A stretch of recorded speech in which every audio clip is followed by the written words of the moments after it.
Assalamualaikum. Kali ini kita akan membahas IPS kelas 7 Minggu 1 tentang pengertian ruang dan interaksi antar ruang. Sebelumnya jangan lupa untuk di like, komen, dan juga subscribe supaya channel ini dapat berkembang. Oke, kita lanjut ke materinya. Ruang. Apa itu ruang? Seperti kalian tahu, namanya ruang itu kan berbagai jenis ya. Ada ruang kelas, ada ruang tamu, ada ruang kamar, dan berbagai jenis ruang lainnya. Kalau kita artikan, ruang adalah tempat yang meliputi ruang darat, laut, dan juga ruang udara, termasuk di dalamnya bumi sebagai satu kesatuan wilayah, tempat manusia dan juga makhluk lain hidup, melakukan kegiatan dan memelihara kelangsungan hidupnya. Jadi, bukan cuma hanya berada di darat saja, tetapi juga diartikan laut dan juga udara, dan termasuk di dalamnya itu ada makhluk hidup lain seperti binatang dan juga tumbuhan yang sedang melakukan kegiatan dan memelihara kelangsungan hidupnya. Itulah yang benar-benar disebut pengertian dari ruang. Setelah pengertian ruang, lalu ada interaksi antar ruangnya, misalkan dari ruang tamu ke ruang kamar, misalkan seperti itu. Yang dimana interaksi antar ruang adalah cara mengelola ruang-ruang berdasarkan potensi dan permasalahannya, serta keterkaitan suatu ruang dengan ruang-ruang yang ada di sekitarnya. Nah, seperti itu.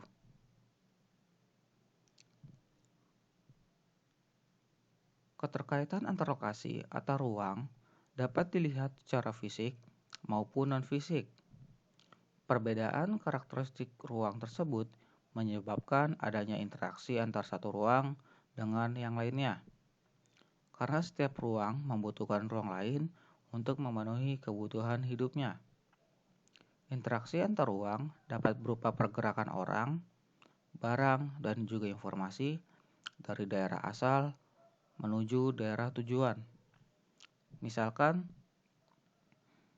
kalian makan itu kan sebelumnya bahan-bahannya kan mentah, dari mulai sayur, dari mulai lauknya, misalkan dari ayamnya atau dari ikannya, semua itu kan berdasarkan pergerakan orang, barang, dan juga misalkan informasi.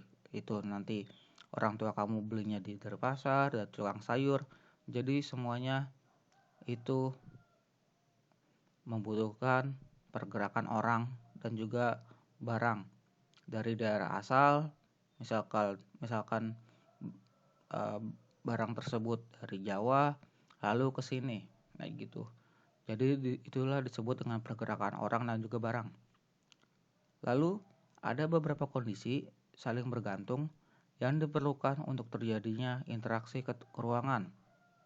Antara lain saling melengkapi atau complementarity, kesempatan antara intervening opportunity, dan keadaan dapat dicerahkan atau dipindahkan, atau transferability. Yang pertama, saling melengkapi, complementarity. Saling melengkapi merupakan suatu kondisi di mana ada sebuah hubungan yang saling melengkapi dan terjadi pada wilayah-wilayah yang berbeda komoditas yang dihasilkannya. Contohnya, misalkan di sini kan ada bagannya. Wilayah A ialah penghasil sayuran, sedangkan pada wilayah B merupakan penghasil buah-buahan. Kemudian, wilayah A membutuhkan buah-buahan, sedangkan wilayah B membutuhkan sayuran.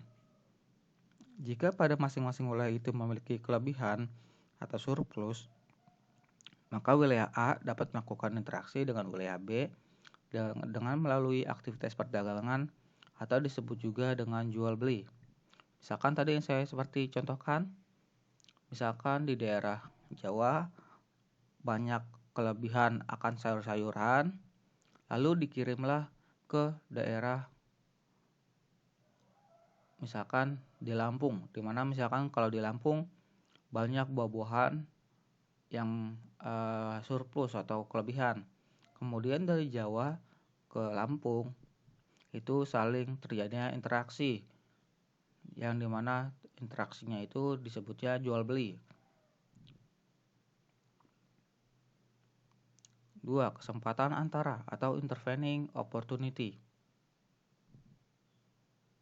Kesempatan antara merupakan suatu konsep di mana sebuah lokasi memiliki alternatif lain yang lebih baik dari tempat asal maupun tempat tujuannya.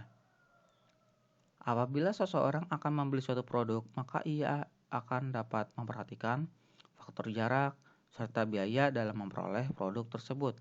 Contohnya, wilayah A biasanya membeli buah-buahan ke wilayah B, namun kemudian diketahui terdapat wilayah C yang juga penghasil buah-buahan. Karena wilayah C jaraknya lebih dekat serta ongkos transportasinya juga lebih murah, maka para pembeli ikan dari wilayah A akan beralih membeli buah-buahan ke wilayah C. Akibatnya, interaksi antara wilayah A dan B juga ikut melemah. Misalkan tadi yang saya bilang, di daerah Jawa kelebihan akan sayur-sayurannya, sedangkan di Lampung kelebihan buah-buahannya. Tetapi ketika orang yang Jawa itu tahu ternyata di Banten ada buah-buahannya yang berlimpah dan juga harganya lebih murah. Akhirnya orang-orang di Jawa ini membeli buah-buahannya itu ke Banten daripada ke Lampung, di mana jarak dan juga ongkos dan juga harganya juga lebih murah. Otomatis orang-orang akan membeli barangnya yang lebih murah. Nah, seperti itu. Sehingga yang tadinya dari Jawa beli ke Lampung, tapi karena diketahui ada yang lebih murah, jaraknya dan juga ongkosnya lebih murah, akhirnya beli di Banten. Sehingga melemahnya aktivitas jual beli dari Jawa ke Lampung. Jadi lebih sekarang ke Jawa ke Banten, seperti itu. Kemudahan transfer atau transferability. Kemudahan transfer dapat diartikan sebagai pengangkutan barang atau juga orang yang dalam proses kegiatannya memerlukan biaya. Biaya dalam kegiatan pengangkutan harus lebih rendah dibandingkan dengan keuntungan yang diperoleh. Apabila biaya tersebut terlalu tinggi dibandingkan dengan keuntungan, maka interaksi antar uang tidak akan terjadi. Kemudahan transfer serta biaya yang diperlukan juga akan sangat bergantung pada ketersediaan infrastruktur, sarana serta prasarana yang menghubungkan daerah asal dan juga tujuan. Jalan yang rusak serta sulit untuk dicapai akan mengurangi kemungkinan terjadinya suatu interaksi karena biaya dalam mencapainya juga akan lebih mahal. Contohnya, misalnya seseorang akan menjual buah-buahan dari wilayah A ke wilayah B. Namun jalan menuju wilayah B ini mengalami kerusakan yang parah. Akibatnya tidak bisa dilalui. Oleh karena itu, orang tersebut tidak jadi menjual buah-buahan ke wilayah B. Misalkan kita contohkan yang kayak seperti tadi. Dari daerah Jawa ingin berdagang atau saling jual beli dengan wilayah di Lampung. Tetapi karena jalan menuju ke Lampung itu medannya terjal, lalu jalannya penuh kerusakan yang parah, akhirnya orang-orang Jawa ini tidak jadi untuk jual beli dengan yang di daerah Lampung, seperti itu misalkan. Bentuk interaksi antar ruang. Mobilitas penduduk adalah suatu interaksi dalam bentuk pergerakan atau juga perpindahan manusia. Contohnya seperti emigrasi, imigrasi, transmigrasi, urbanisasi, perjalanan penduduk antar wilayah untuk atau melakukan pekerjaan atau wisata. Komunikasi. Komunikasi merupakan suatu interaksi dengan melalui perpindahan ide atau gagasan serta informasi. Contohnya ialah seperti pengiriman informasi baik itu secara langsung maupun secara tidak langsung, misalnya membaca berita, melihat tayangan televisi, internet, serta lainnya. Transportasi adalah suatu interaksi dengan melalui perpindahan barang atau juga energi. Contohnya pengangkutan barang, pergudangan, dan lain sebagainya. Nah, contoh dari ketiga ini misalkan apa? Mobilitas penduduk.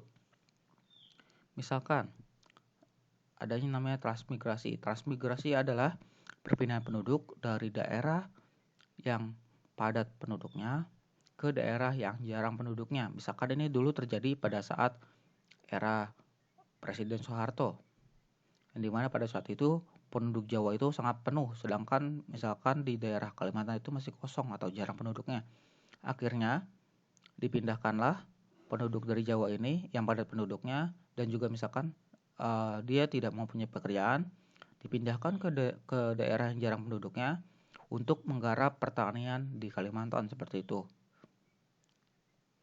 Mobilitas penduduknya misalkan contohnya kalau yang sekarang itu seperti ini, perjalanan penduduk antar wilayah untuk melakukan pekerjaan atau wisata. Misalkan kalian misalkan nanti ada namanya karya wisata atau study tour dari Jakarta misalkan ke Bandung. Nah, itu sudah disebut sebagai mobilitas penduduk, yang dimana kalian beramai-ramai dari daerah Tangsel lalu menuju ke daerah Bandung seperti itu. Itu disebut mobilitas penduduk.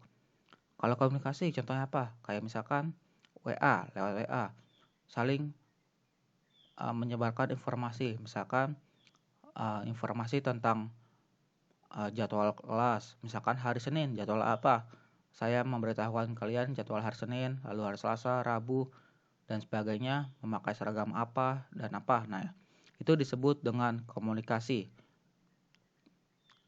Lalu transportasi contohnya, misalkan tadi perpindahan barangnya, misalkan contohnya kalian membeli barang online, misalkan dari Shopee atau Tokopedia.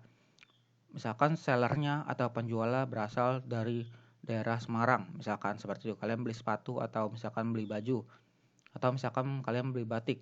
Nah, otomatis nanti akan dikirim lewat kurir, baik itu dari darat maupun dari udara. Nah, nanti akhirnya kurir tersebut sampai di Jakarta dan lalu mengirimkan ke alamat kalian seperti itu. Itu disebutnya dengan transportasi. Oke, cukup sekian. Terima kasih. Mohon maaf kalau banyak kekurangan. Wassalamualaikum warahmatullahi wabarakatuh.